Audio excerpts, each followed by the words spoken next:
Hari itu, Kang Deddy Mulyadi sedang dalam perjalanan menuju Jakarta. Jalanan tol terlihat seperti biasa, ramai, padat, dan tergesa. Tapi dari kejauhan, pandangannya tertahan pada satu titik. Sebuah truk besar terguling di pinggir jalan. Sebagai orang biasa, mungkin kita hanya akan lewat dan menganggap itu musibah yang sudah berlalu. Tapi tidak bagi Kang Deddy. Meski ia sedang dikejar waktu, ia memilih berhenti. Karena baginya, kalau sudah menyangkut nyawa dan kemanusiaan, tak ada alasan untuk menunda. Kang Deddy turun dari mobil, mendekat. Di sana ia mendapati seorang bapak dan anak laki-lakinya duduk di pinggir jalan, di samping truk yang nyaris ringsek. Ternyata, truk itu bermuatan besi yang rencananya akan dikirim ke Cilegon. Tapi nahas truk terguling dalam perjalanan. Sang sopir bapak itu bukan pemilik kendaraan, ia hanya pekerja harian. Dan akibat kecelakaan ini, ia harus menanggung semua kerugian, mengganti biaya ke bosnya. Dari penghasilannya sendiri. Sudah 3 hari 3 malam, ia dan anaknya bertahan di pinggir jalan tol. Menginap di dalam truk yang rusak. Bertahan dengan sisa uang yang ada di dompet. Tanpa makan layak, tanpa bantuan siapapun. Yang lebih menyayat hati, anak yang bersamanya adalah anak kandungnya sendiri. Selalu ikut sang ayah bekerja, jadi asisten kecil di balik kemudi. Tapi dari raut wajahnya, tak terlihat sedikit pun keluhan. Tak ada pinta, tak ada air mata. Hanya diam dan menunduk, menanggung segalanya sendiri. Kang Deddy mencoba mendekat, berbicara pelan. Ia pancing dengan kalimat ringan. Namun sopir ini tetap kuat menahan cerita. Sampai akhirnya, Kang Deddy meminta sopir itu menunjukkan isi dompetnya. Dengan ragu, si bapak mengeluarkan beberapa lembar uang, pecahan 20.000 dan 10.000. Jumlahnya bahkan tak sampai 100.000. Di titik itulah hati Kang Deddy teriris. Dan akhirnya si bapak pun mulai terbuka. Dengan suara gemetar ia bercerita.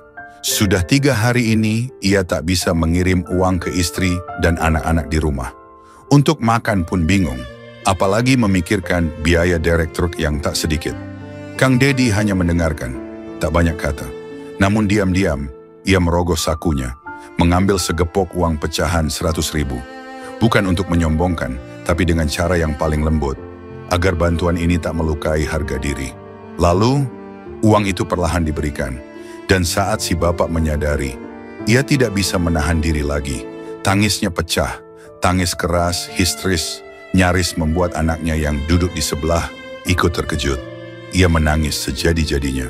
Bukan karena uangnya, tapi karena selama ini ia merasa sendiri, tertinggal, terlupakan. Tapi hari itu seseorang yang tak ia kenal datang membawa cahaya di tengah 3 hari kegelapan. Ia tak tahu siapa Kang Deddy sebenarnya. Tapi dari cara ia diperlakukan, ia tahu. Ini bukan orang biasa, ini orang berhati besar. Bapak itu terus memeluk Kang Deddy, menangis, mengucap syukur. Dalam pelukan itu, ada beban yang akhirnya terangkat. Kadang yang paling dibutuhkan seseorang bukan sekadar uang, tapi kehadiran, empati, dan tangan yang benar-benar peduli. Kebaikan yang tulus, tak pernah sia-sia.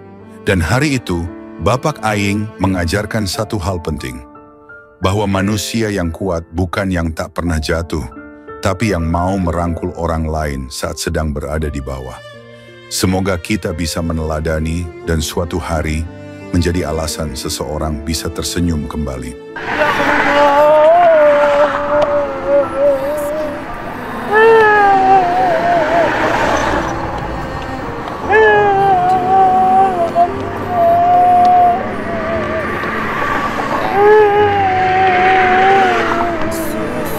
Para derek-derek yang di jalan tol, kalau warga seperti ini, mohon jangan kasih tarif terlalu mahal.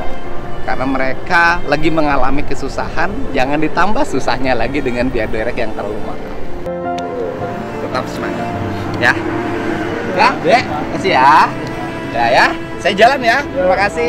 Ya, ya.